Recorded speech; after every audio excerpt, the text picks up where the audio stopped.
Welcome to MuggleCast, your weekly ride into the wizarding world. I'm Andrew. I'm Eric. Micah. And I'm Laura. On today's show, we are discussing Chapter 19 of Order of the Phoenix, The Lion and the Serpent. And we also have a debate tied to it. I think we might be annoying some of our listeners if we actually believe these stances Micah gave us. Why would you say that? Because you are making you and I say some terrible things, and I'm worried. Why? Because we're arguing on the right side of the law? Wow. Okay. Well, we'll talk about that later in today's episode. Mm-hmm. We also have some great feedback and a little bit of news, so let's start with that. I didn't realize this. The Tales of Beedle the Bard has never had an audiobook, but that changes later this month because on March 31st, an all-star, as Eric wrote, cast of Harry Potter cast members are getting together to record this. It makes a lot of sense that they're involving a lot of actors and actresses because the Tales of Beedle the Bard, of course, is made up of multiple stories by J.K. Rowling. This was released in, 2008, I want to say? Something like that, yeah. Yeah. So, get this. Sally Mortimer, well, nobody knows her. Madam Pince, she's going to intro the book. Noma Dumezweni, who played Hermione in Cursed Child, she's going to read The Tale of Three Brothers. Ivana Lynch is going to read The Fountain of Fair Fortune. Bonnie Wright is going to read Babbity Rabbity and Her Cackling Stump. Jason Isaacs is going to read The Warlock's Hairy Heart. And Warwick Davis reads The Wizard and the Hopping Pot. And then, of course, the book has those introductions from Dumbledore, which are so great. And Jude Law is going to narrate those. So a big cast of people getting together to record this. Sounds like a great idea. Yeah. I'm really getting into audiobooks lately, a little bit even more than I have in the past. And audiobooks that have multiple narrators are really like a cool thing also. It just feels like a special multimedia production of some sort, or theatrical, kind of a thing. Keeps it fresh, too, I imagine, while you're reading. Yeah, absolutely. And it there is like a degree of cleverness as well behind the different people that they've chosen for each of these things. So, like, for instance, Noma Dumezweni, Hermione in the movie reads The Tale of the Three Brothers. Emma Watson does. Oh, yeah. And then, so to have another Hermione, to have Cursed Child's original cast member Hermione read it in this audiobook is kind of a clever either nod, or it just makes sense that as Dumbledore gives that book to Hermione, that she would be reading that chapter. Yeah, that's very clever. I love how they got the librarian to intro the book. It's very appropriate. And I'm struggling to remember the scene that she was in, that Madam Pince was in. I can't. It was the scene where she goes, shh. She looks like the witch who was at the high table in the Great Hall in a couple scenes that I always assumed was Professor Sinistra. Oh, I think I did too. Yeah, you just always kind of assume because the librarian wouldn't necessarily get a seat at the high table, right? Right. No offense to any librians out there. No, but you don't see Filch sitting up there either. Yeah, because I'm sure there are no librarians who listen to this show. There are. I actually know 3 librarians who listen to this show. That's my point. Yeah. Isn't there a moment in the restricted section, or am I thinking of Sorcerer's Stone? Sorcerer's Stone. Yeah, yes, that's kind of what I was referring to. You wrote down, Eric, Chamber of Secrets, but in this article it just says Harry Potter film series. So I don't know. Maybe she's not in Chamber of Secrets at all. Yeah. Huh. I knew I saw her in the battle for Hogwarts. Maybe they amended the article, because I definitely remember it saying Chamber of Secrets. Her and Sean Biggerstaff, right, flying by in that one very quick moment. God, totally. And Winky was there too. Mm-hmm. Even though she never appeared in Goblet of Fire, So we haven't done this in a while. MuggleCasTBT. We post these on social media about every week. And now that we are approaching our 15th anniversary, we want to include more of these on each episode of MuggleCast. I loved this one that we posted earlier this week. Thanks to our social media manager, Jewel, for posting this. We were in London actually for the release of the Tales of Beedle the Bard. So appropriate that this clip was posted this week. And we are discussing if J.K. Rowling could write any other books beyond Harry Potter. Listen to this. Well, anything she does now is going to be, it's going to get huge hype around it. Because how could it not? And imagine starting another suspense novel or whatever and starting this whole trilogy all over again. It won't be as fun as Harry Potter, but... Didn't she say, though, that if she published anything else outside of Harry Potter, she was considering using a pseudonym? Oh, a what? A pseudonym, like changing her name? Oh. To like Wasn't Joanne just Rowling. joking, though? I mean, I couldn't tell. It'll get leaked as well. We're going to find out. Yeah. Yeah, oh no, I mean, we definitely would, yeah, that'd but... be really hard to keep it a secret. Yeah. Yeah. That's kind of crazy that we spoke about that because that's exactly what happened. Yeah. She published under a pseudonym and it got leaked. And Andrew, you predicted that it would be also in the same genre as Harry Potter, like suspense mystery. Yeah. Well, she writes what she knows. Also, it sounded like I didn't know what a pseudonym was. Like Elisa had to give me a definition, or maybe I just couldn't hear her. I don't know, but that's a little embarrassing. You guys were live, right? So yeah, it happens. It could be hard to hear each other. I was going to say, wow, my voice has changed so much since then. No, Laura, that wasn't you. Who's that British guy? Oh, that was Jamie. And the woman was Elisa, who was on the show a while ago. Laura's BFF. Yeah, but Jamie's saying it would leak and it would be hard to keep under wraps. Like, that's exactly what happened. Yeah, exactly. Very cool. So yeah, we'll include more of those on the show as we approach our 15th anniversary. Moving over to Muggle Mail now, we have this voice memo from Jacob. Hi, MuggleCast. This is Jacob from Virginia. I have really enjoyed the last few episodes of your podcast as we've been going through these chapters of Order of the Phoenix because I had forgotten how much I love these chapters, but also how much of an influence that they made on my own life. You brought up a few weeks ago if anybody had a teacher in high school that they just really didn't enjoy or felt like wasn't very qualified for their job. And that is absolutely how my classmates and I felt about our chorus teacher. We loved singing in choir, and we had a very young new teacher who was really ineffective and didn't quite have the skills to do it. And so in that role, I actually started an after-school group and would often during class take my classmates to the band room, which was empty at the time, and I got to practice teaching for a little bit. And now I am a high school choir director, and I love everything about it. But I felt very much like Harry in a role that if we were going to do what we wanted to do, we would have to have some initiative from the student side. So thank you for doing what you all do, and keep it up. That's awesome, Jacob. Thank you so much for sharing. Yeah, that's really cool. Mm-hmm. I wonder if the original teacher has gotten better. I know some teachers they can hire pretty young, like right out of school, and it's possible that there was some growing pains there.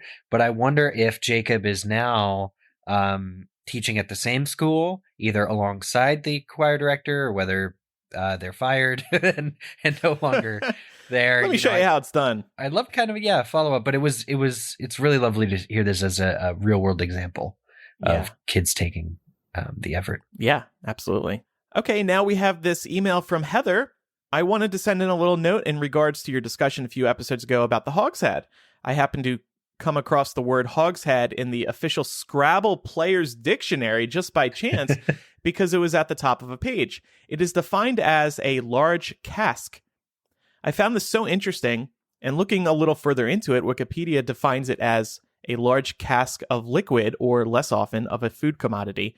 More specifically, it refers to a specified volume measured in either imperial or U.S. customary measures, primarily applied to alcoholic beverages, such as wine, ale, or cider. So it seems that the name of the pub was very purposely chosen. I thought you might find this interesting, so wanted to share. That's really cool. I did not realize that was a real word. Yeah.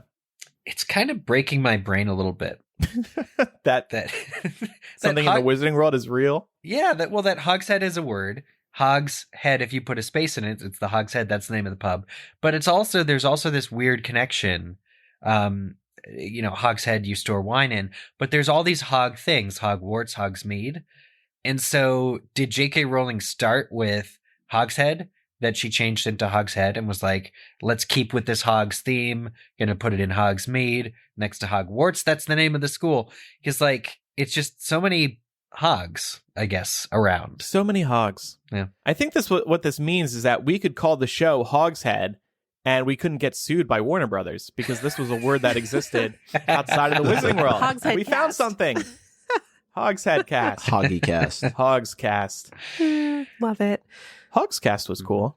This, to me, is an example of J.K. Rowling being very intentional about name origins. I know back in the day, we used to have the name origins section on MuggleNet, and it was amazing just diving into all the little details of characters and places and spells. And this is another one of those examples where there's more meaning beneath the surface. Agreed. We have another piece of feedback from Rebecca in Reading, UK. Rebecca says, I was just listening to episode 454 where you discussed chapter 18 of Order of the Phoenix. You mentioned that Dumbledore's comment about finding a room full of chamber pots was probably a deliberate clue to point Harry towards the Room of Requirement. However, I don't think Dumbledore ever knew about the Room of Requirement. In Deathly Hallows, when Harry finally realizes where the diadem is hidden, he thinks Tom Riddle, who confided in no one and operated alone, might have been arrogant enough to assume that he, and only he, had penetrated the deepest mysteries of Hogwarts Castle. Of course, Dumbledore and Flitwick, those model pupils, had never set foot in that particular place, but he, Harry, had strayed off the path in his time at school. Here at last was a secret he and Voldemort knew that Dumbledore had never discovered. I thought this was a really important moment for Harry and another illustration of the parallels between him and Riddle. But do you think that Harry was just naive to assume that Dumbledore didn't know about the Room of Requirement? Or is it specifically the room where everything is hidden that Dumbledore didn't know about? And if Dumbledore did know, why didn't he think to check there for Horcruxes? Ooh, so many good questions here. Yeah. And to clarify, I think Rebecca is specifically asking about that room that we see in Deathly Hallows, not the Room of Requirement on a whole, because as we discussed previously, Dumbledore is aware of the room. He says so in Goblet of Fire. He at least accidentally came across it in that book. To answer Rebecca's question, it sounds like he wasn't aware of that specific version of the Room of Requirement. Right.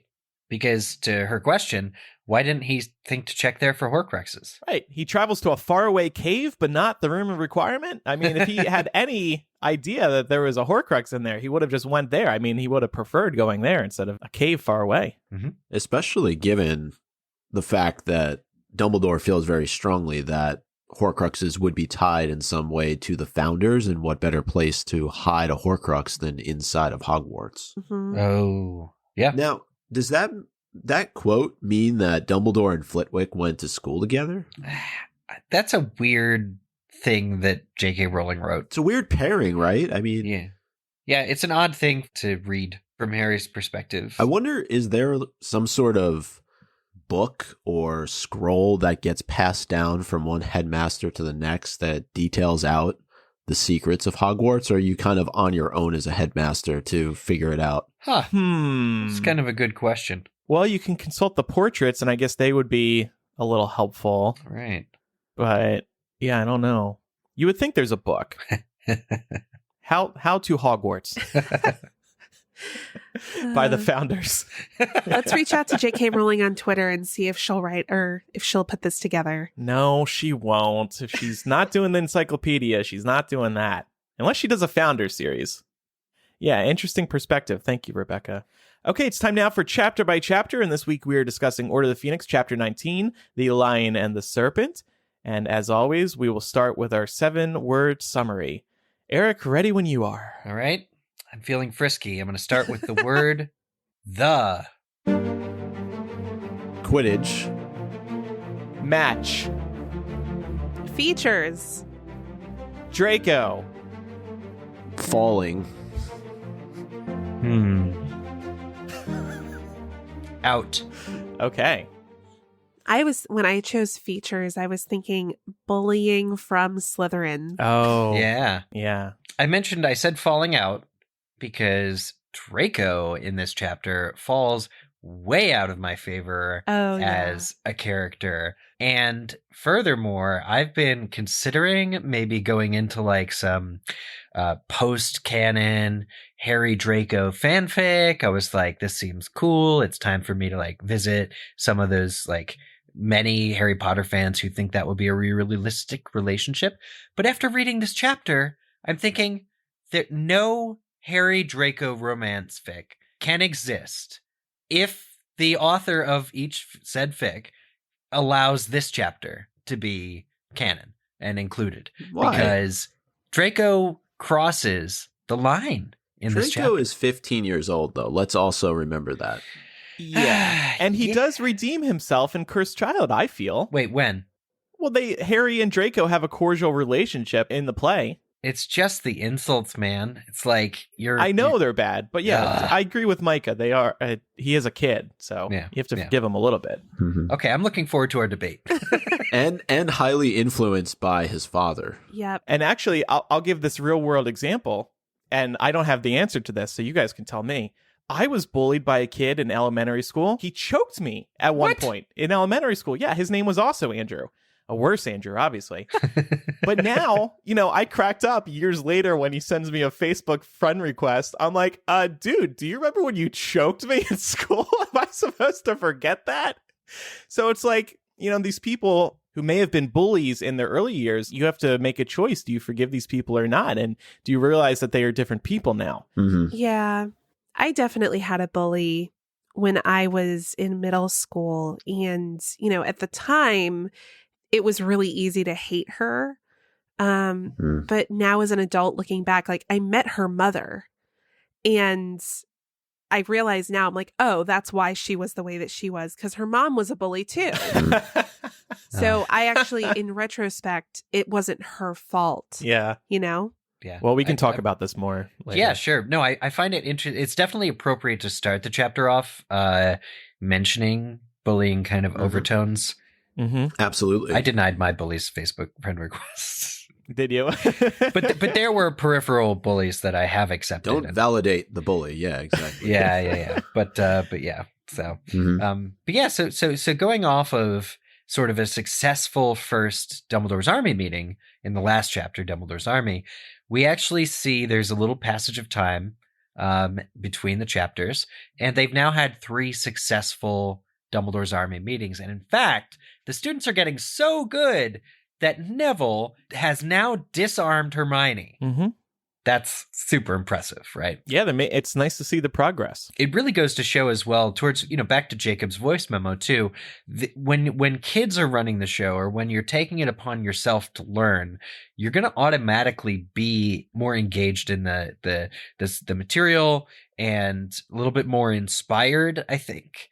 Dumbledore's Army is really, we're finding a complete antidote to what's going on at school, and it's really helping these people learn defense. Yeah. Other shout outs to Best Improved. Colin Creevy has mastered the impediment jinx, and Parvati Patil casts a mean reducto. So yeah, that's pretty cool. Did we discuss this on last week's episode? The listener that pointed out that Harry, being a teacher here, he's getting in that teacher Phil that he may have wanted post Harry Potter. We speculated that he may have wanted post Harry Potter. And here are some good examples of Harry being able to successfully teach his fellow students. So, yeah, I can see why maybe he didn't feel the urge to go back to Hogwarts to teach, because he already did it. But yeah, I think that would have been a natural kind of thing for him as well, a natural evolution. Like he could have really made it work. Yeah, he's the best defense against the dark arts professor they've had since Lupin. Yeah, and he returns the following year. Once the curse is lifted, yeah. But it's also an example of the saying that like all the best stuff comes out of struggle. It's an example that, they've created Dumbledore's Army because of the way Umbridge was behaving. And similarly, Hermione develops a way for them all to know when the next meeting of the DA is going to be. And this is actually really super cool. They're having to, I guess, move around everybody else's practices, everyone's Quidditch training schedules, because there are 3 houses represented in Dumbledore's Army, Quidditch, of course, being a huge part of this chapter later. But Hermione comes up with this, as we all know, really neat idea to use a fake galleon and a galleon which around the edges normally has a serial number on it, instead of being just some arbitrary serial number, you will change the galleon. Harry has like the master one. He has the one galleon to rule them all. And he changes the dates. It doesn't say how around the edges, but then everybody else will see those numbers change and it reflects the date and time of their next appointment. This is one of the coolest bits of magic that we see, I think, definitely in this book. But not only that, but it's immediately praised by somebody else. Terry Boot, who I believe is a Ravenclaw, says like, that's Newt level magic. And he's like really super impressed. Well, and weirdly, Hermione's like immediately insecure about it. She thinks that people don't actually want this, but they can't believe that she came up with this at such a young age. And not only that, she's borrowing the idea from Voldemort, which makes it that much better at the end of the day. It's their version of the Dark Mark. A little bit less permanent, right? A coin versus, a tattoo of sorts. And you feel J.K. Rowling really wanted us to feel bad for Ron in this chapter. Not only is he bullied horribly later in the chapter, but he brings up, I think twice, just how poor he is. He's like, oh, I won't confuse this with other galleons because I don't have any other galleons. What is a galleon? And we're just like, oh, that's really sad. Oh, and then the other moment was Ron getting excited that Hermione brought money to the meeting. It's like, woo, is this for me? Are we betting now? Who can defeat who? It's a little odd because you have Ginny there as well. You have Fred and George there, and they don't seem to be as hung up on the money aspect as Ron is. Is it because he gets bullied by Draco? Not just in this chapter, obviously, but earlier in the series, like he's just more insecure. I think it boils down to a lot of Ron's insecurities as, he's the youngest Weasley brother. We know from Deathly Hallows that he has that insecurity about, being a son of a mother who wanted a daughter. And I think that he really just questions his place in his family, in Hogwarts, sort of in society as a result of all of those insecurities. And I think that has a tendency to manifest itself in this kind of sort of, I guess, social insecurity when it comes to money, right? Like he's really struggling to find his identity and find out like what makes Ron Ron. And we see that in this chapter because he's like, oh, well, I'm crap at Quidditch as well. So what do I have? Mm-hmm. Yeah. And if you go back to the Mirror of Erised in book 1, it's kind of just really clever how well J.K. Rowling set up each of the trio and what their insecurities would be, but he sees himself being the best. And that's just like who he would be is, oh, I'm Quidditch captain. I'm head boy. This, that, the other thing. It's like Ron desperately wants acclaim and glory, but I think there's really a deep insecurity there. Mm-hmm. It's funny that you said the trio, because that made me wonder, have we ever thought about what Hermione would see in the mirror? Oh, you're right. She doesn't actually get a look in it, does she? What would she see? Lots of books. Yeah. Herself as minister, maybe. Oh, yeah. But before we kind of jump into the nastiness of this chapter, I thought it was important to just call out how the chapter opens with Harry, because he's feeling really good about what's going on, obviously the success of Dumbledore's army. But the quote from the book is that he felt as though he were carrying some kind of talisman inside his chest over the following 2 weeks.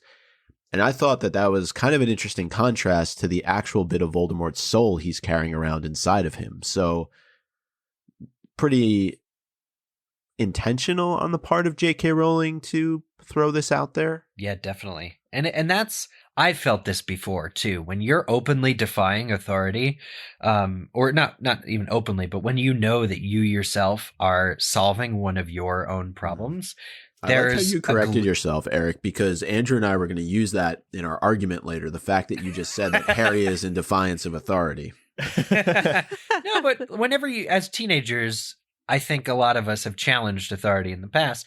And if you succeed, you can't help but feel like you've triumphed over the great snake or something, Mm-hmm. Which reminds me of Greek mythology, which actually brings up, so Hermione, getting back to the coins real quickly, what she uses is called the Protean charm.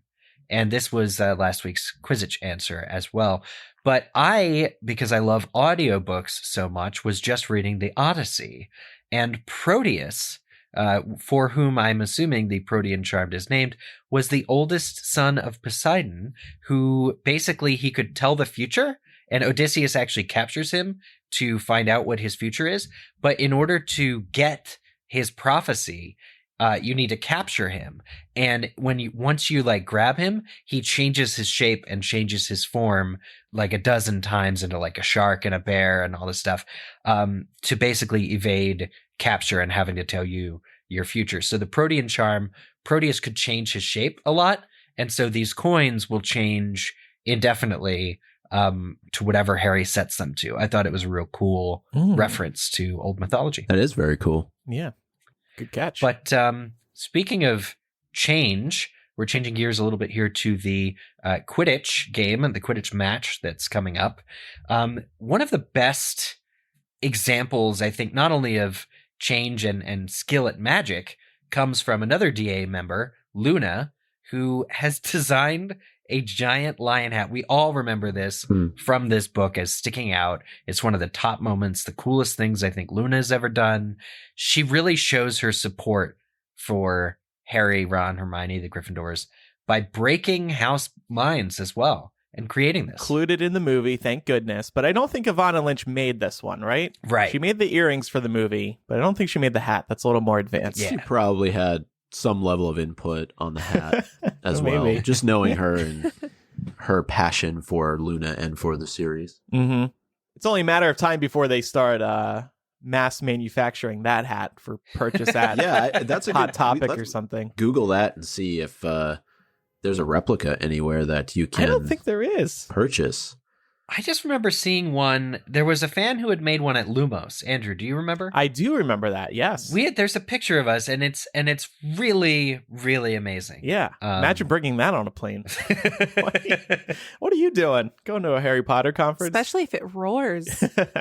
But yes, this is the ultimate representation of house unity and different houses coming together. I think Luna's the one who really kind of gets things going, and Dumbledore's army definitely helps in all of this, right? I think it's fair to say that for the most part, the other houses would be aligned against Slytherin no matter what. If I feel like if Hufflepuff was playing Slytherin or Ravenclaw was playing Slytherin, then the other houses would want to see Slytherin defeated. But just Luna in this particular chapter, it is really cool to see her with this hat. The fact that she says that she wanted to put a snake in its mouth, but she didn't have the time to do so. It just adds to it, in my opinion. Yep. Yeah, it's really good support from Luna. And it's useful because in this chapter, the Slytherins have really upped their game of intimidation, of really just antics that should not be tolerated. But under their head of house, under Severus Snape, and actually Harry mentions too, McGonagall is like letting them off homework so that they can do more practice. But really everyone wants to see this fight happen. But the teachers are becoming lax because there's all this taunting. Mm-hmm. So this kind of begs the question, though, is it just bad sportsmanship? Is it bullying? Is it just, hey, you have 4 groups that you are responsible for setting up every single year. You've segmented them. You've made them like this. And it's a sporting match. Of course, there's going to be different things said to different people, and there's going to be a little bit of antagonizing the other team. Think about it. I'm sure we've all been to a sporting event, right? Right. Mm-hmm. Some more intense than others. We've even at school, right? We've probably been to something similar to this. You don't think that the other team, the visiting team, let's say, is open to being antagonized? Now, there's obviously a line, but isn't it all just in good fun? Well, No, it's to some extent, like different people. I think, isn't it Draco imitating Ron dropping the quaffle every time he sees him? Like, we know that Ron is particularly susceptible. Harry actually has a wonderful retort about what is it? Montague, if Montague tries to throw at me, like next to me, I'd be more worried. Like, you know, Harry at least has dealt with this kind of criticism before, the Potter Stinks badges being the most recent ones that come to mind.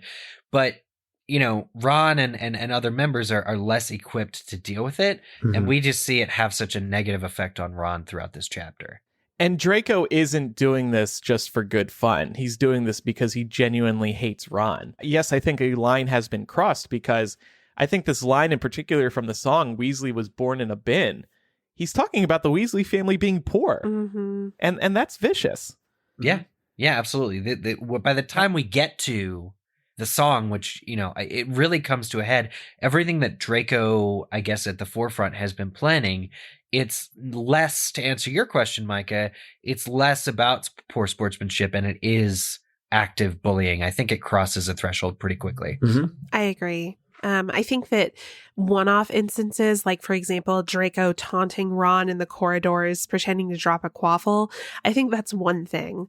But when we get into this coordinated effort to throw Ron off in the middle of a match, that's just straight up a master level of coordinated bullying. And we'll talk about this in Connecting the Threads, but I'm actually not shocked that this happens based on some of the things that happen in Prisoner of Azkaban. It was foretold, Laura. Yes, it was. By Trelawney or by us? Well, we just should have checked the corresponding chapter before getting into this chapter, you guys, because there's clear reference. I agree. What bothers me most about this is that the teachers and Madam Hooch are seemingly okay with this. So maybe they do agree with you, Micah. It's all in good fun, but I think it does cross that line. Well, that really raises the question, too. How did Snape downplay this attack on Alicia Spinnet? Because Miles Bletchley, like, she had to go to the hospital wing with that, and Snape, like, either accompanied her to the hospital wing, or he later told teachers in the staff room that it was an accident, or he really just severely downplayed the part that his own house had to do with these attacks. Like, it's different if you have verbal attack, like you can say sticks and stones can break my bones, but when you're actually jinxing each other in the hallways, it's gone way too far, and that's how you know you're part of a toxic culture. I agree. I think that the line is crossed by Slytherin in this chapter, and the fact that Snape doesn't do anything to try and rectify it makes him culpable. But I also think the rest of the staff, to the point Andrew made, are culpable as well, because they have the ability to step in and do something about it. The High Inquisitor has the ability to step in and do something about it, but they refuse to. They let it go on, and they let it get to a level. We know Ron is already nervous despite anything else, right? He's that's just who he is, and he's going to feel really, really nervous about taking on his first Quidditch match. And on top of that, it's against Slytherin. We know they're making fun of him. He's got half the stands chanting things at him. I think there's a line that the teachers need to step in and do something about it. They don't. Here's the question kind of that I have, that I just thought of. Like, Hermione even comes up to Harry and says, don't let them see what's on the badges, because, we haven't quite made them out yet. And she knows that Ron's weakness is his fortitude, is his self-image. Harry knows it. Hermione knows it. How did Slytherin learn it? Like, what told Draco Malfoy, for instance, that if he were to get all the Slytherins together and write lyrics to a song and a chant, that it would, like, that insult Weasley, that it would have such the desired effect that they want? Who told the Slytherins that Ron's self-consciousness gets the better of him at Quidditch? I think they just know. They just know Ron is just that type of person. Yeah. This hasn't been a big secret. I mean, sometimes you can just tell by, remember, they've been in the same school for 5 years now. Mm-hmm. And you get that sense. And there's been a lot of taunting before by Draco. Yeah.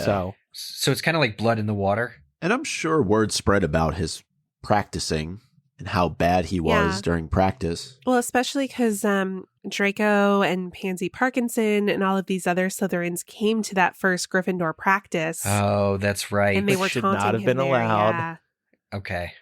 So they saw that their taunts had an effect and then immediately were emboldened to do more of it. But here's my question, though. Draco, right? Draco sucks at Quidditch. He is not good at all. Yet he is piling on Ron, who's in his first game, by the way, right? This is the first time he's playing. How many years has Draco been playing? How many snitches has he caught? He just shadows Harry.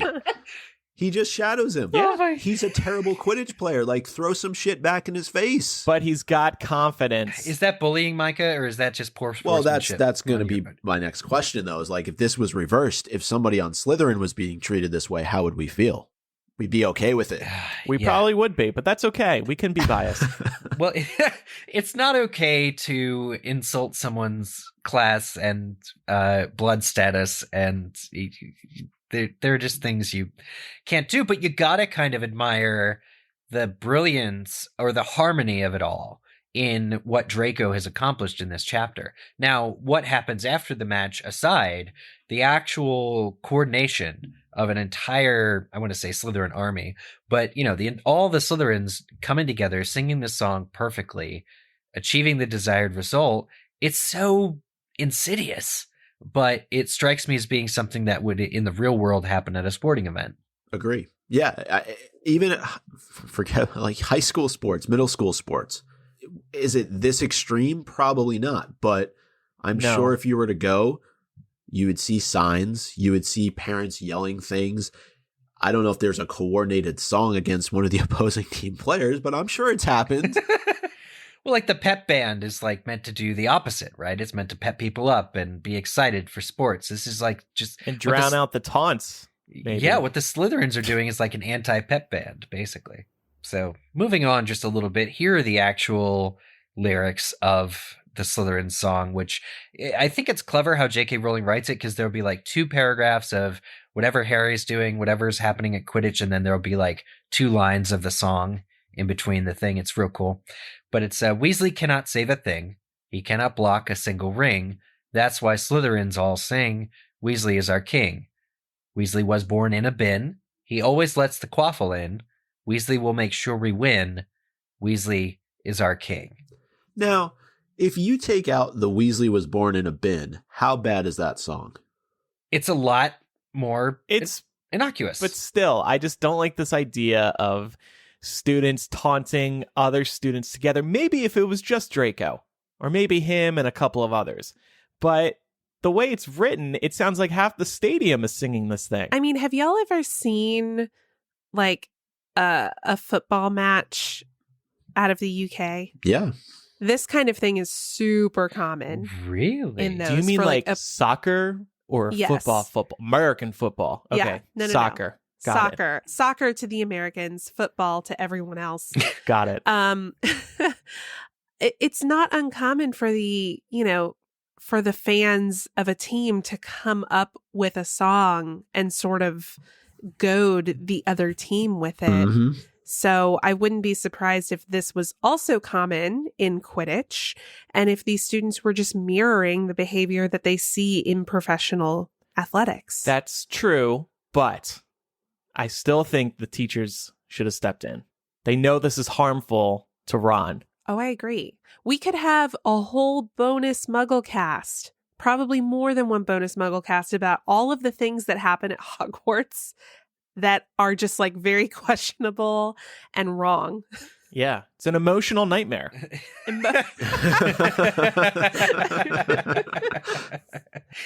I like this idea of taking out that one sentence, Mike. Like, I don't know what you'd replace it with. Like, Ron has no... Who is going to take out that sentence and replace it? They're trying to hurt them. But that is the offending sentence, though. That's the offending line, yes. Mike.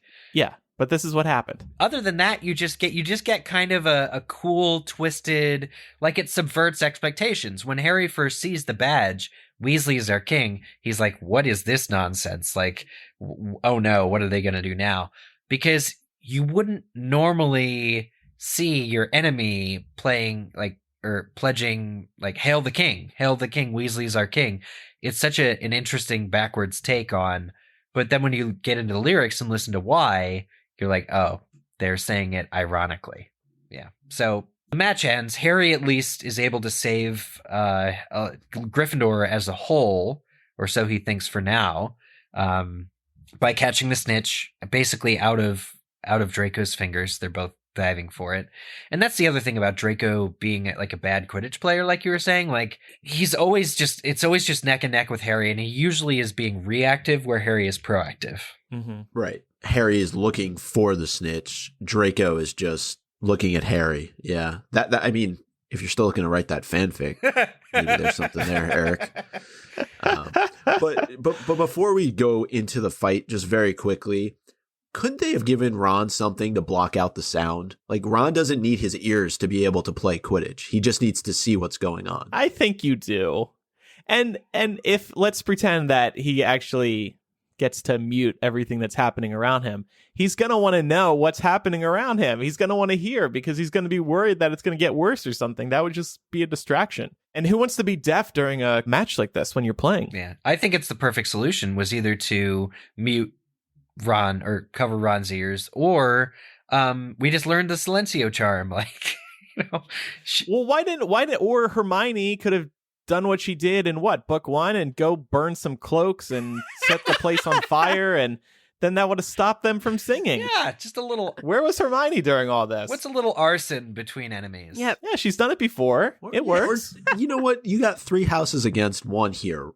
Come up with something. Sing something, anything. It doesn't matter what it is. You would drown out Slytherin easily. That's true. That's true. But it just speaks to the cleverness, right? How sudden it is that nobody can think of something to do or what to do in the moment. Harry's only recourse is to catch the snitch fast, and so he does. But Crabbe shoots a bludger at him, hits him in the small of the back. If you guys like, the small of the back is where all the nerves meet, and that hurts like a what. Have you been injured? If you ever get hit there. Have you been injured there, Micah? Yeah, I mean, I've also gotten kicked during karate, like right in the kidneys, and you have to like gasp for air. But yeah, if you ever get hit in the small of the back. You did karate? I didn't know that. Yeah, man, watch out. I won't mess with you. Yeah. I only made it to like blue belt, so you're fine. Oh, okay. Man, Micah knows karate. But it's actually, I don't think it's like a diversionary tactic, but it works out perfectly, because while Madam Hooch is over disciplining Crabbe, or I don't know, slapping him on the wrist, whatever she does, that is when Draco's verbal attacks on Harry and Ron and the Weasleys as a whole really pick up. Yeah. And it was sickening to watch, because they won. The game is over. Let it go now. But Draco has to make his way over there and continue taunting them while they are celebrating. That's just disgusting. All he has is his words, right? And Angelina even says, like, talk about sour grapes. Like, you're a poor sport. Yeah. By still going on about this. But it achieves, you almost wonder if somebody put Malfoy up to this. Because in addition to being a bad athlete here and a poor sport, he is goading Harry and Fred and George beyond really the level of tolerance, talking about the smell of their house, where he's never set foot, let's be clear, but the smell coming from the fact that Harry's mom was Muggle-born and the fact that the Weasleys are poor. These are things that no one could reasonably tolerate past a certain point. I don't think anyone put Draco up to it, but I think he may have been thinking that if I taunt them enough, they are going to react, and then Umbridge is going to punish them somehow. Yeah. Maybe that's it. Because we know this fight gives Umbridge exactly what she's looking for. Yeah. Essentially. And that's why I wonder if she and Draco just had like a conversation or something. Like, hey, because we're just seeing Draco be more organized than I think, frankly, we ever see him in any of the books. Like, he takes a whole year to do the whole room of requirement thing next book, but this is still strikes me as being much more organized, getting everyone to learn the lines and sing the song and then attack and then basically get attacked so that Harry can have a lifetime ban. Like, that's how you one up your enemy, just with all this illegal, stupid crap. Right. It's goes past being a sore loser. It's just unfortunate that there's nobody there to hear what Draco is saying to Fred and George and Harry. was interesting to me, though, that with the comments made about Molly and Arthur, Harry is able to keep his composure and he's able to hold back George. But once something is said about Harry's mother, that's the moment when it shifts and he just loses it. And you can't blame him. I mean, you're talking about his family. I mean, the Weasleys are his family, but I just found it interesting. That was the moment that like the switch flipped and he just goes completely bonkers on Draco. Well, it's kind of, it's really crossing a line there because he's taunting Harry about his dead mother, you know? Yeah. It's just so beyond, it's so far past the line, I think, that we're meant to accept. But maybe Hogwarts just needs like a meditation course to like help people keep their emotions in check, because I don't know in the end that the penalty that Harry faces is worth it. I think he's not sad he hit Malfoy, but I think he would have thought twice about it if he had known the end of the, what would happen very shortly after. But it was the buildup, though. I think it's Molly, it's Arthur, then it's, the Weasley family as a whole, and then it's finally about Lily, and that's just the breaking point. Yeah. He can only take so much. He's 15 too. That's a good point. He's also 15. It's just you can't imagine there's somebody as profane as Draco is who can exist and be allowed to taunt for this large extent, and it's so maddening that Hooch is distracted by what Crabbe did, this whole time. She only looks over when they physically fought. And Harry punches Draco. We can't really advocate for physical violence here on this show.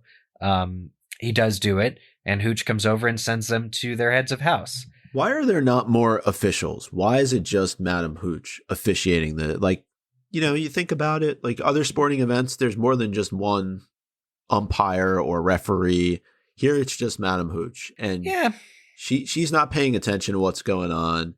And what happens after Quidditch matches normally? Do you shake the other team's hand? Like, is there some sort of cordial interaction normally, like between the houses that actually respect each other? You would hope so, but this school sets them up to hate each other, so they don't do that. Yeah, and apparently all the teachers are watching. Like, McGonagall did see what they did. Snape probably did too, and Umbridge definitely did.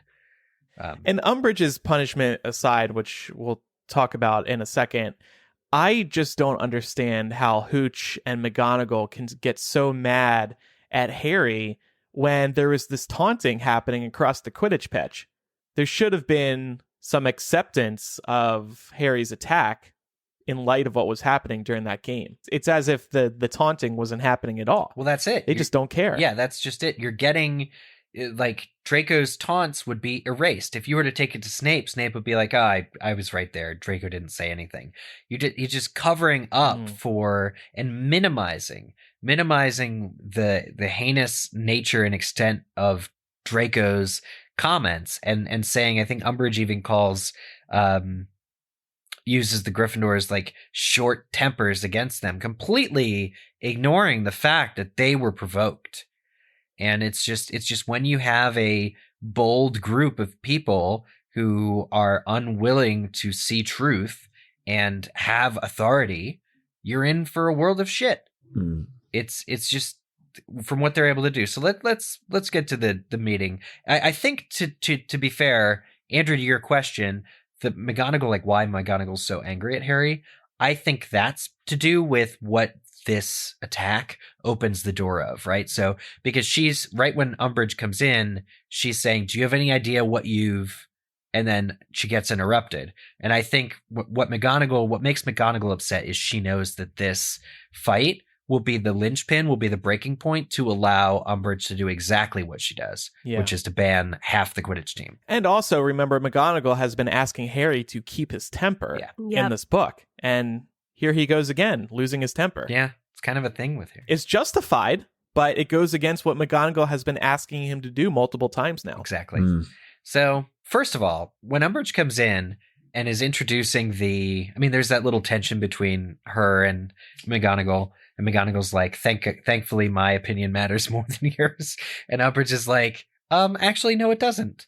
and brings out this educational degree. Umbridge cites the incident whereby she did not want Gryffindor to be reinstated, period. After banning all teams, groups, societies, and clubs, Umbridge was not willing to reinstate the Gryffindor Quidditch team as a whole. And although this was speculated about in the last chapter, this is confirmation that what happened was Umbridge said no. McGonagall didn't like that, went to Dumbledore, who then insisted that Gryffindor be reinstated.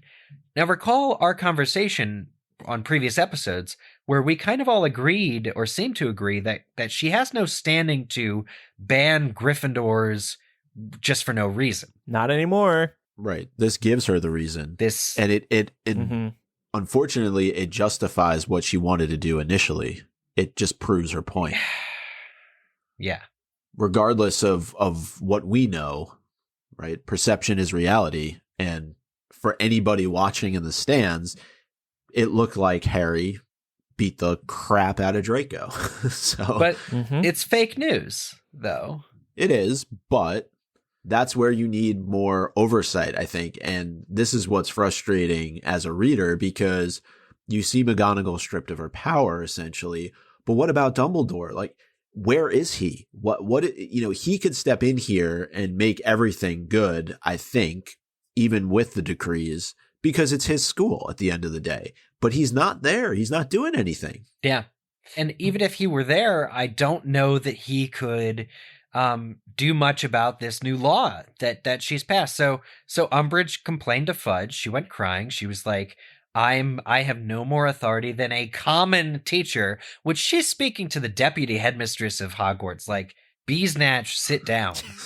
She's like, I would have no more authority than just a common teacher. So Fudge gives her complete impunity, oversight to not only impose sanctions, but to adjust other teachers' punishments for students. It's the lowest of the low. Yeah. Educational Decree 25 is the worst one yet. Now, if Umbridge was a rational professor, she would probably pose the question, why is it that 3 people who just won a Quidditch match would attack a member of the opposing team?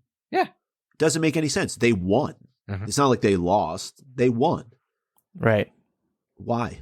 Why do that? Oh, maybe because they were being antagonized. Yeah, but exactly. Draco didn't lift a finger. That's the difference. If we want to talk about Crabbe, that's a whole nother ballgame. But Draco didn't lift a finger. Yeah, and we know Crabbe gets like lines or something. It's later said, which is very hard for him. Like, be real. Oh no, I mean that's just as bad as being banned from the Quidditch team.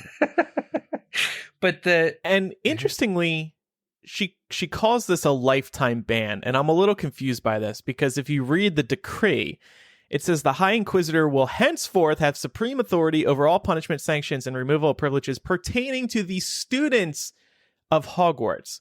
So why does she say this is a lifetime ban? Does anyone here believe this could genuinely be a lifetime ban, assuming this all stayed in place?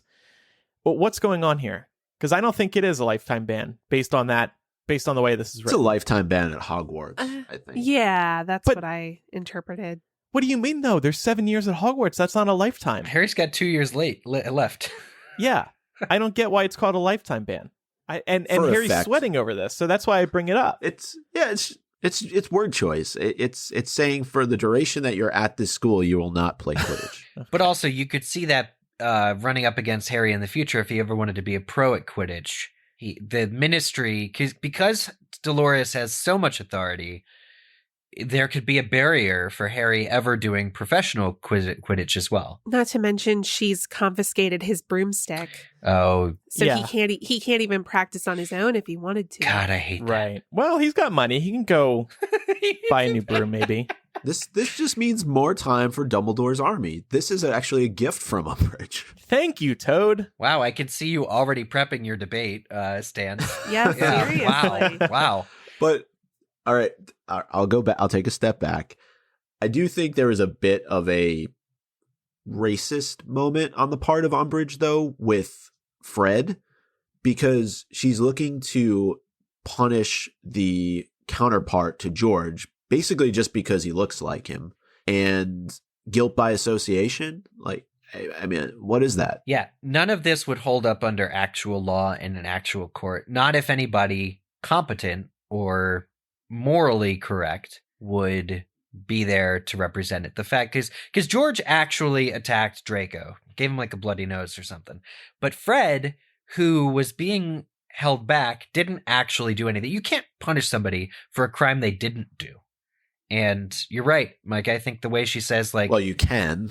I mean, it generally happens a lot, and I don't know if that's a bit of the point that J.K. Rowling is trying to make. Yeah, Fred just looked like he looked at him wrong. Looked like he would have done something. Looked like George. Well, I mean, to be fair, the only reason Fred didn't participate was because he was being held back by the three chasers. Yeah, but what does that say about the Gryffindor Quidditch team as a whole? That other Gryffindors... They're strong. But I'm saying the other Gryffindors knew the seriousness of it all and held him back, which means they're not all bad. Mm-hmm. So for Umbridge to have been, I guess, after the fact, justified in trying to ban Gryffindor Quidditch to begin with, that's false, because at least half the Gryffindor team is really just able to ignore Draco and try and prevent this conflict. See, now I feel like you're prepping for the debate. Well. Yeah, but it's not their family, though, Eric. It's not Alicia's family or Katie's family. It's the Weasleys. And so even if they keep their cool, that's one thing. But, you know, if it was about your family, how would you feel? You would want to get at Draco. Mm-hmm. Well, to that point, I have sort of a wish fulfillment alternate reality here, which we just did for bonus MuggleCast over on Patreon, the Umbridge backstory on Potter No More, wherein it is revealed that her father was a janitor for the Ministry of Magic, and Umbridge, her mother was a Muggle, her brother's a squib, her father was this janitor who she persuaded to retire early and later covered up her own father's like existence. If Harry had, say, in my heart of hearts, I hope that Harry could know this information somehow. All he would need to have said is, Professor, I know we've had our disagreements, but Draco was saying that my mother's house smelled because she was Muggle-born, that Ron's family smells because they're poor. Wasn't your father a lowly janitor at the Ministry of Magic? Like, how would you feel? Just a little bit of empathy. How would you feel, Umbridge, if what Draco had said, he was saying it about your father? Well, A, she doesn't have empathy, and B, I think she would just continue to push back on the fact that Harry punched him. Yeah. That's a whole different level. Right. To Umbridge and the other teachers at Hogwarts. I mean, in fairness, McGonagall Also, Umbridge doesn't like her father. Yeah, McGonagall was pissed too at the punch. Yeah. So I don't think there's any remedying the situation. And I don't think it was just one like, it mentions that he went and, you know, gave him socked him right in the stomach, but after the fact, I think it was very clear that he basically beat the living crap out of him. Yeah, outside of just that one. I don't think it was just one punch. Rowling says something along the lines of Harry just didn't even know what happened next. I think his head was on fire, so to speak, and he just started attacking without thinking. Yeah, That's magic. They'll heal it. Maybe that was like the Horcrux in him. Ooh. I love that. I really enjoy how McGonagall calls this Muggle dueling. Because it's so savage looking, but you're just like, wizards are above that, you know? She's probably lucky, though, that it was Muggle dueling, because if Harry pulled out his wand, imagine what would have happened. It would have been nasty. The real victim here, the real innocent victim here is the snitch, because Harry caught it and he didn't let it go the entire time he was punching Draco. Brass knuckles is like what he used, basically. Yeah, he had basically. the snitch clutched in his hand. Man. Should have shoved that down Draco's throat. Let the snitch attack from the inside. Fly around in Draco's stomach. But speaking of McGonagall, I just wanted to throw in a bit of her backstory here. It got mentioned earlier in the discussion how she was all about not giving the Gryffindors homework. And there's a reason for that. Because McGonagall loves her some Quidditch. She was, like her mother, a gifted Quidditch player. Although a nasty fall in her final year, a foul during the Gryffindor versus Slytherin game, left her with a concussion, several broken ribs, and a lifelong desire to see Slytherin crushed on the Quidditch pitch.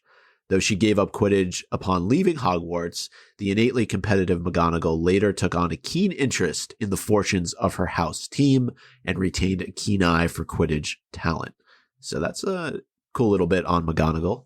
Yeah, and I think McGonagall is also just very proud of her students winning the cup before, and she wants to continue feeling that pride with that trophy in her office. I think that's what she says to the team. Yeah. So yeah, I think this is a great point that you bring up, Micah, and I also think that she's just really proud. But given her injuries, should she not have doubled down on the whole crab thing?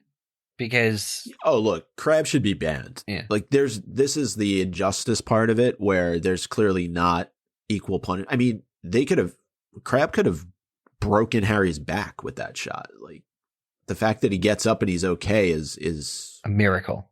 Lucky. So as a final point to this chapter, I've kind of been, I don't know, just feeling this way. I've read this chapter twice to prepare our discussion, but I couldn't help but really feel some strong comparisons to the current American political situation. We have a U.S. president that has been impeached by the House, acquitted in the Senate, and really just sort of an ignorance of the whole fact of the matter, right? The arguments being made to defend Draco or I'll just say it like the GOP like are sticking to their man in a way that is not wholly logical, just as what Draco did is being unpunished, and really Umbridge or the GOP is getting her like what she wanted to begin with. I drew a better comparison when I wrote it down, but the fact is, like, I see a lot of comparison to just those in power being loyalist and not necessarily doing the whole justice thing. Yeah, I think that largely we can apply this to any situation in which there is a lack of justice perpetrated by whatever the ruling faction or ruling power is. And I think that this is something that we can see historical instances of that we can compare to. And I think we've all had personal cases like this where maybe there was a little bit of extra context, like thinking about what Draco said to goad everybody on, and how that was missing from the equation. Mm-hmm. Right. So I think that it's something that we've all definitely at least had like sort of secondhand experience with witnessing. I think that you could even draw parallels to our criminal justice system, where there is a supreme lack of justice when you look at the way that different groups of people tend to be punished differently based on committing the same crimes as perhaps another group of people that is more like socially elevated, if you will. Mm-hmm. It just seems like Draco's untouchable, that nothing he does, no matter how low he stoops, can possibly be punished by Umbridge, who has the real authority over everyone at Hogwarts now as of this decree. Oh, but he could be. It's just that they're not actually taking the steps to investigate and to appropriately punish him for antagonizing Harry and creating that whole situation in the first place. And, you know, if you want to take Draco out of it completely, though, what about Crabbe? I mean, he should have been given the same punishment as Harry and George. Mm-hmm. There's no reason for it. And that's where, like, what Laura was mentioning, the discrepancy, right? It's very, very clear that there should be equal punishment here for the actions that were taken, but there isn't. Harry gets it worse. Not only does Umbridge not prosecute Draco or Crabbe, but we find out she actually promotes them to the inquisitorial squad later. So she's actively rewarding their completely unconscionable behavior. Totally. And that speaks to her sinister nature. But Harry is giving her every opportunity to do it. By being naive? No, he attacked Draco. Say what you want at the end of the day. Like, he still physically assaulted another student. It's got to be punished in some capacity. Now, whether or not there's appropriate oversight by somebody like Dumbledore, Like, where is Dumbledore? Like, he's still in charge of the school. Don't leave it up to Umbridge to make the call. You make the call. You're the boss man. He's on an ignoring Harry kick. Where is he? In the room of requirement? Does he know about that? Let's move on to our Umbridge suck count then.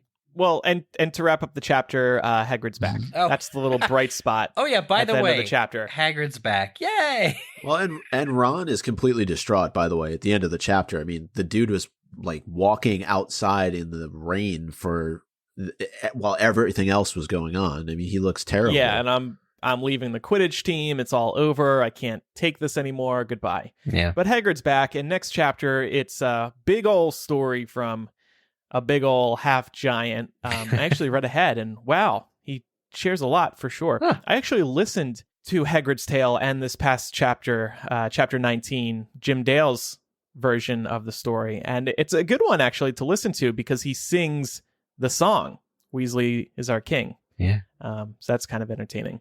Yeah, so the Umbridge suck count, it previously stood at 35. We have a few here this chapter. Obviously, she's pretty prominent in this chapter. One for not taking no for an answer about teachers overruling her. So she has to come in with this educational decree.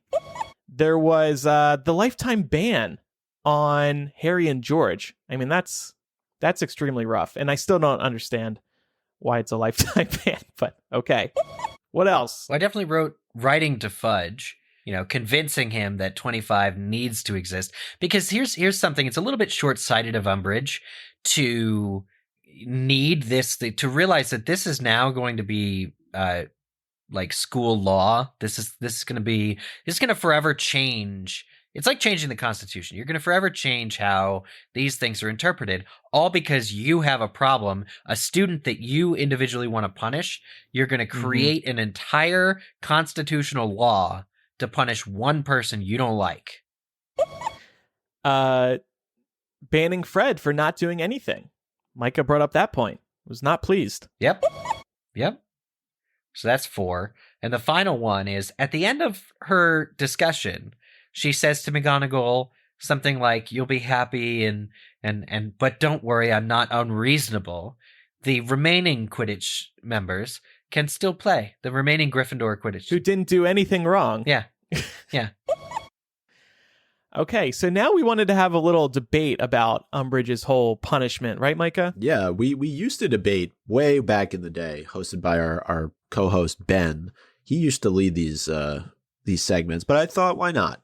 This is a great opportunity to debate Umbridge's punishment for Harry and for George specifically. So the way that we're going to do it is, Andrew, you and I will present the argument that Umbridge was fully justified in her punishment. Mm-hmm. Laura and Eric, you will argue that she overstepped her authority and has no basis for handing down this type of punishment.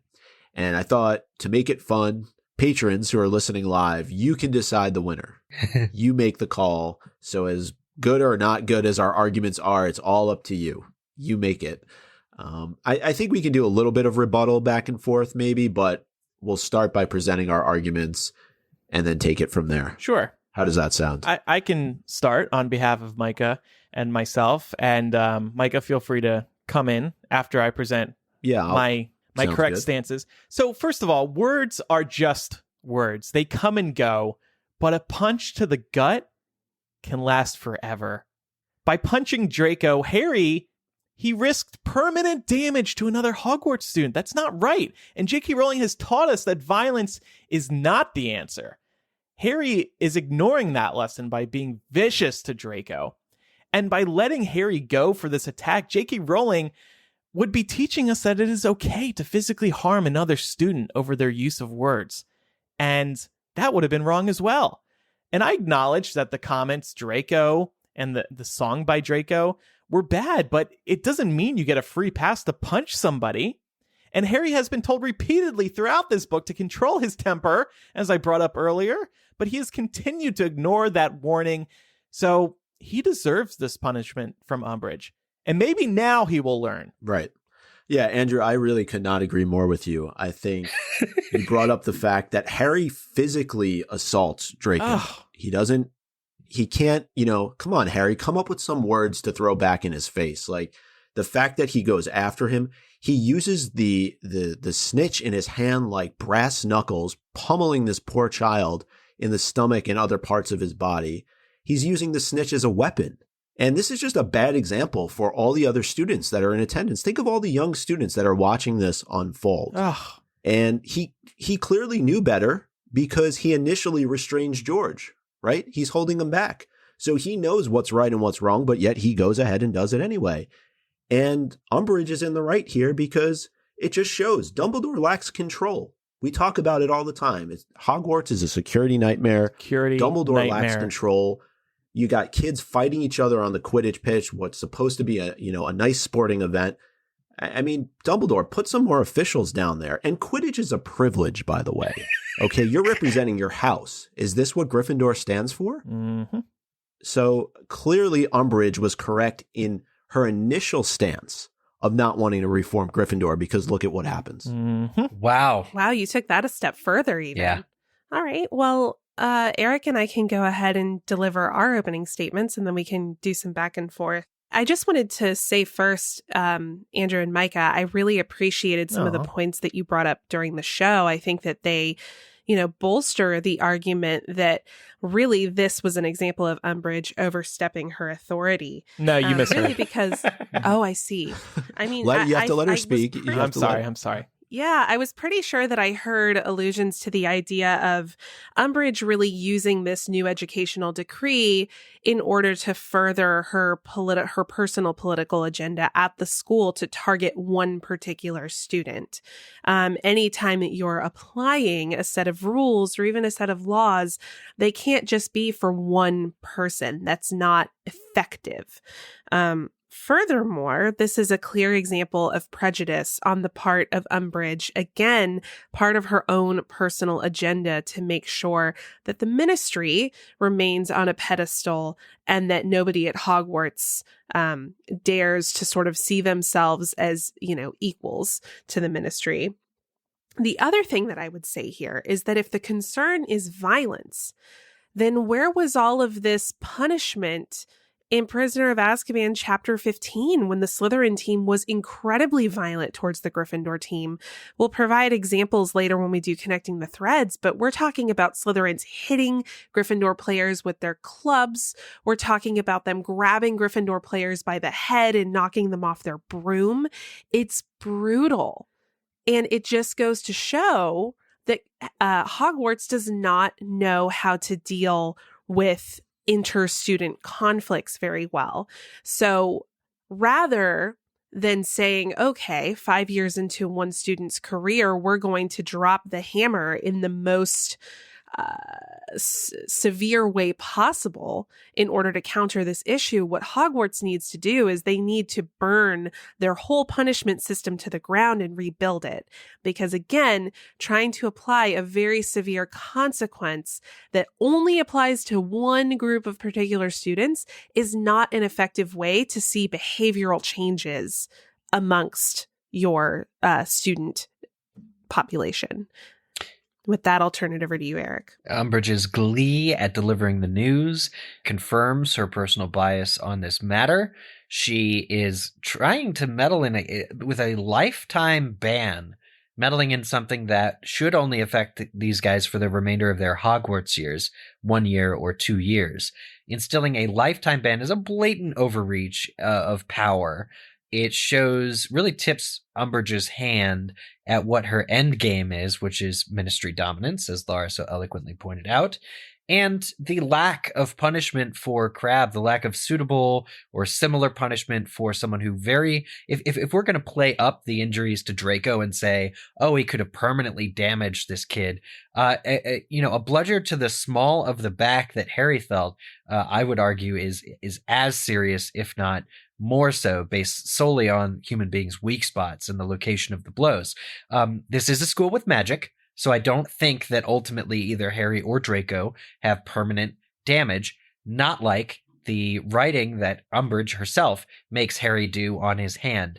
Umbridge's concern for the well-being of Draco's physical state, or her punishment or punishing Harry and George for harming Draco is so hypocritical, given her own past use of punishment and corporal law on Harry and his injuries, scars that we know he carries for 20 years in advance. So there's nothing behind Umbridge except this blatant overuse of the law, incredible hypocrisy, and frankly, it's just simply bias on the part of Umbridge, and she is overstepping her authority. She's not overstepping her authority. I mean, she's the senior undersecretary to the minister. She's the High Inquisitor of Hogwarts. She has the full authority. Well, she had to She go has the and full get authority that. of the. No, she's already the High Inquisitor. She has the authority of the ministry.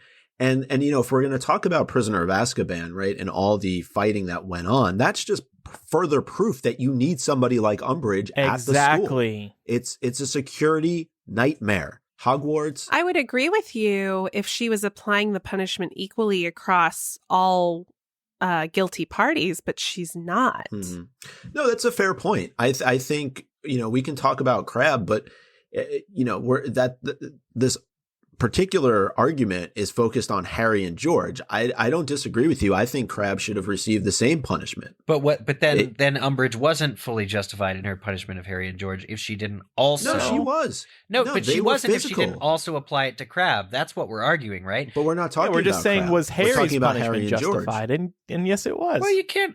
Well, and we're also talking about, I think when we're talking about whether or not she had the authority to do this, I think her intention really counts. And again, as we've already established, her intention here is not actually to do the right thing. If Umbridge was somebody who cared about doing the right thing, she wouldn't be forcing students to slice open the backs of their hands during detention. She wouldn't be denying the fact that Voldemort has returned in order to prop herself up with the Minister of Magic, right? So we can take that off the table. Umbridge doesn't care about doing the right thing. She cares about doing the right thing for her personal political agenda, and that's what she sent the Dementors to Little Whinging, and that was outside the law. She is a woman who is clearly willing to break the law in order to achieve her political ends. The fact, what I was saying about her... we can talk about putting her on trial for things too, but that's not what this debate is about. But it is, because we're talking about Harry. Harry acted in a way that was completely inappropriate in front of hundreds, if not thousands of other students. He's supposed to be a role model. He's supposed to be a fifth year at this point. That's no way for him to behave. Yeah. And honestly, his track record, you know, if we want to talk about outside of this argument, his track record does not speak well for him in terms of defying authority. So you know what?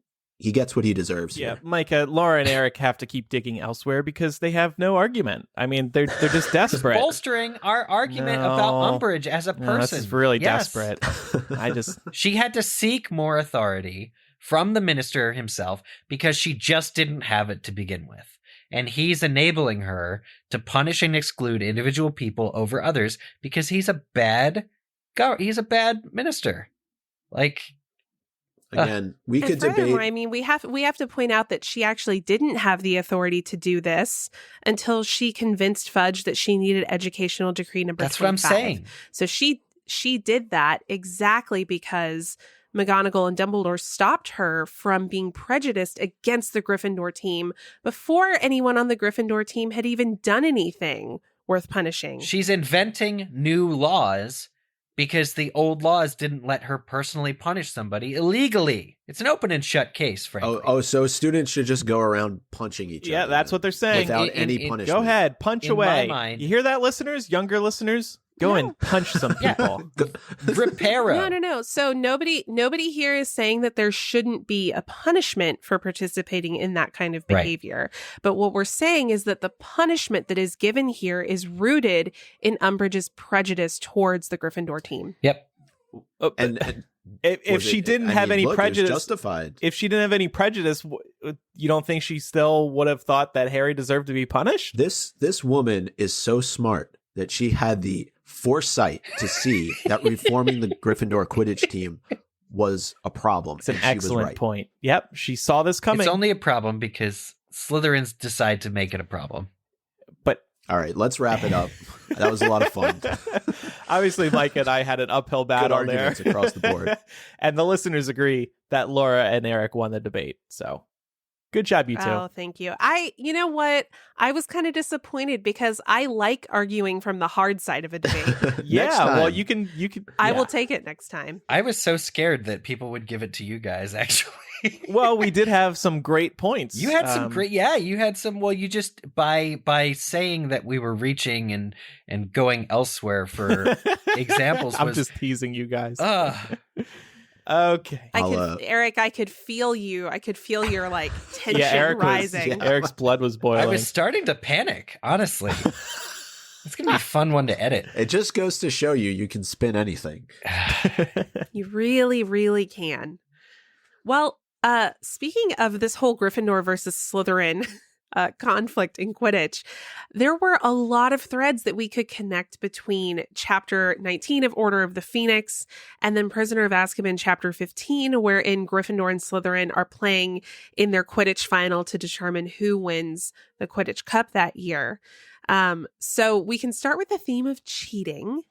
So in Prisoner of Azkaban Chapter 15, Harry notes that he couldn't walk to class without Slytherin sticking out their legs and trying to trip him up, that Crabbe and Goyle kept popping up wherever he went and slouching away looking disappointed when they saw him surrounded by people.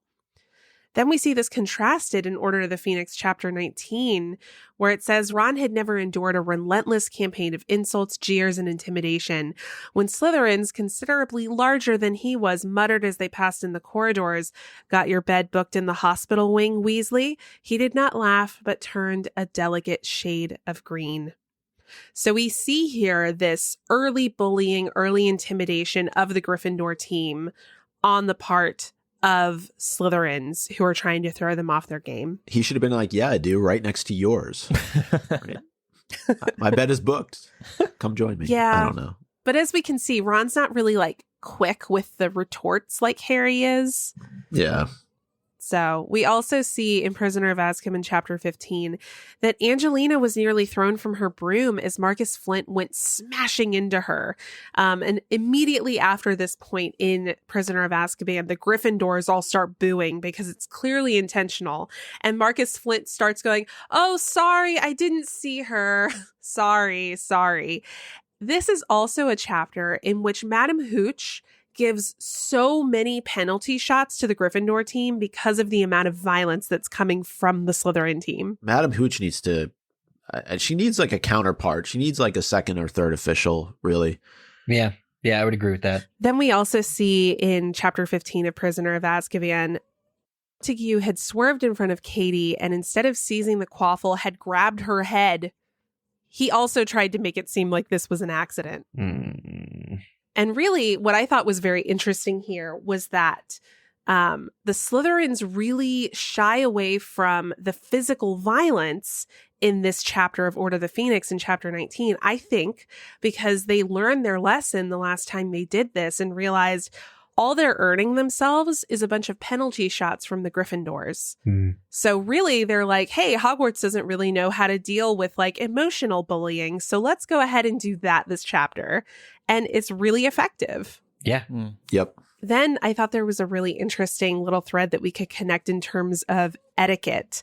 So in Prisoner of Azkaban Chapter 15, it says Flint and Wood approached each other and grasped each other's hands very tightly. It looked as though each was trying to break the other's fingers. Then in Order of the Phoenix Chapter 19, it says Harry could tell that Montague was trying to crush Angelina's fingers, though she did not wince. Nice. There are so many great moments in these chapters that use almost the same exact descriptors. It's crazy. Did you like do a Google search for fingers in Prisoner of Azkaban to try and find some matches? No, I just read the chapter. Oh, interesting. Yeah. Anytime we do this, I actually go back through Prisoner of Azkaban and reread chapters that I think correspond. Nice. I love it. And then there's a really similar situation with where the snitch is spotted. So in Order of the Phoenix Chapter 19, we'll all remember that Harry saw the golden snitch hovering feet from the ground at the Slytherin end of the pitch. In Prisoner of Azkaban, chapter 15, Harry saw it shimmering at the foot of one of the Gryffindor goalposts. So we see a little bit of a flip in terms of which goalpost it's by, but in both chapters, it's in a very similar location. And then Harry and Draco's subsequent dive to race for the snitch is also written very similarly. J.K. Rowling's just copy and pasting her Gryffindor Quidditch matches. There's also it's almost very reminiscent, at least after Harry catches the snitch, of like the fact that he forgets that it's in his hand until much later on in the chapter. It's like, I don't know, like it reminded me a bit of James too. And like, isn't he like playing with the snitch during a chapter of Prisoner of Azkaban? Like, don't we get like a mention of that? Or am I thinking about something later on when Harry's doing occlumency? I don't know. It was very James to me. Yeah. No, I mean, Harry definitely brings the snitch back to the Gryffindor common room, and it is sort of fluttering around in chapter 15 of Prisoner of Azkaban. Or rather, sorry, chapter 19 of Order of the Phoenix. I flipped those. And then finally, Hagrid actually gets a shout out at the end of each of these Quidditch chapters. So at the end of Prisoner of Azkaban chapter 15, when the Gryffindors win the House Cup, Hagrid is not mentioned at all in this chapter, but all of a sudden he's one of the people flooding on to the pitch to be like, you did it, Harry. And then at the end of chapter 19 of Order of the Phoenix, we of course get that wonderful moment where Hermione observes that Hagrid is back after a long absence. He's back. All right, time now for MVP of the week. Oh, yeah. Much shorter. No time to get everybody all excited. I'm going to give mine to McGonagall for standing up to the Toad. Nice. I'm giving mine to Luna for that hat. You know the one. Giving it to Hagrid for being back. What? Well, I mean, it's the only good thing that happened in this chapter. Thanks, Hagrid, for being back. I'm giving mine to Harry for protecting Ron's dignity. He keeps him from seeing those Weasley Is Our King badges, and he also rushes to catch the snitch so that Ron's missed goals don't cost Gryffindor the match. Nice. All right. And now let's rename the chapter. Order of the Phoenix, chapter 19. Weasley gets mad stinged. I went with Harry Potter and the Order of the Phoenix, chapter 19, Toad on Top. Toad on Top by Beyonce. Toad on Top. I went with Harry Potter and the Order of the Phoenix, chapter 19, Quidditch Bitch. It's a play on Quidditch pitch. You get it? Umbridge is a... Yeah. All right. And I went with Harry Potter and the Order of the Phoenix, chapter 19, Yo Mama. Yeah. J.K. Rowling really ahead of her time with the Yo Mama joke. Maybe she started that whole thing. If you have any feedback about today's discussion, send it on in, MuggleCast@gmail.com, or send a voice memo to that same email address. Just try to keep your message about a minute long and record in a quiet place, please. We also have the contact form on MuggleCast.com where you can write to us. We love getting feedback from everybody, so thank you so much for sending it in. So just really quickly, what would be the Draco version of this? Was it like, Yo Mama So Muggle? Like what? Yeah. Yeah, that'd be a good it sounds one. like it would be like Yo Mama So Muggle or Yo Mama So Poor. Yo Mama So Muggle, she sweeps herself. Oh! Oh my God. Yo Mama So Muggle, she cooks. Oh! I don't know if those work as well. We'll have to work on those. Time for Quidditch. Last week's question. What does Hermione use to bewitch the golden coins for the DA members? The answer, of course, being the Protean Charm. Winners include Anne Smith, Reese Without a Spoon, Samwise Potter Skywalker, Caleb McReynolds, Sarah aka Weensy, Krista, Tara, Marie, Brianna, Pranvi, Issy, Robbie, Patches, Hallow, Stacy, Deborah, Alex, Dispatches from Elsewhere is an ad, Cat's Pajamas, Julian S. and Jason King. We're back, baby! More people are participating in Quidditch than ever before. Really happy. It's the music. It's the music. Yeah, I think so too. Next week's question. Where did Hagrid have a disagreement with a vampire? Mm-hmm. This comes from the next chapter, Hagrid's Tale. Submit your answer to us over on Twitter at MuggleCast, #Quidditch. I want to know more about the vampires in the wizarding world. Me too. Maybe we can talk about that more next week. Before we wrap up today's episode, just want to say thank you to everybody who supports us on Patreon. We really appreciate your support. And if you're not already a patron, we would love if you supported us. It is because of our Patreon that we are a weekly podcast. And to thank you for supporting us, we give you lots of benefits back. One of the coolest benefits, I think, is that you can tune into our live streams. Each week as we record, you can tune in and hear every single moment as it is recorded. You'll hear some stuff that probably won't make the final version of the show. And speaking of that final version, you do get it early as a patron. We tend to release it sometime Monday as soon as we get the show finished, and then everybody else gets it on Tuesday. And then, of course, every year we send out a new physical gift to everybody who is pledged at the Dumbledore's Army level or higher. And this year's gift will be announced in the weeks ahead, so stay tuned for that. Again, patreon.com/MuggleCast.